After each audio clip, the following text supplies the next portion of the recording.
Idul Adha diibaratkan sebagai festival berkurban untuk memberikan hasil kurban kepada orang yang membutuhkan. Namun di tengah pemberlakuan pengetatan PPKM Mikro, sejumlah warga merayakan Idul Adha bersama keluarga di rumah masing-masing. Hal ini dimanfaatkan Wakil Wali Kota Palembang Fitriyanti Agustinda memilih alternatif merayakan momen berbagi di Hari Raya Idul Adha dengan memberikan paket sembako kepada warga secara door to door atau mendatangi warga dari rumah ke rumah. Salah satunya warga di Lorong Bintara, Kelurahan Kuto Batu.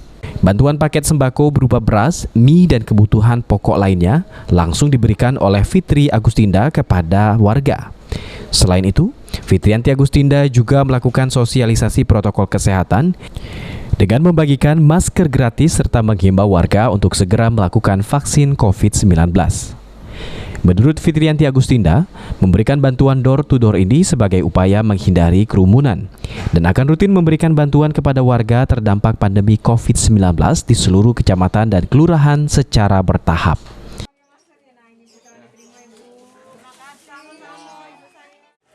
Di Hari Raya Idul Adha yang ke-1442 Hijriah, kami pemerintah Kota Palembang masih terus bekerja bersama seluruh kecamatan, 18 kecamatan dengan 107 kelurahan, memantau kondisi masyarakat, dan kita hari ini berada di IT3 di Kelurahan Kuto Batu membagikan sedikit sembako ya kepada masyarakat yang betul-betul terdampak terkait masalah COVID-19.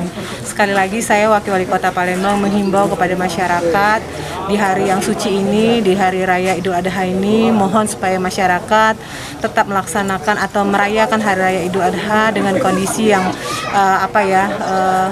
tetap waspada supaya jangan sampai.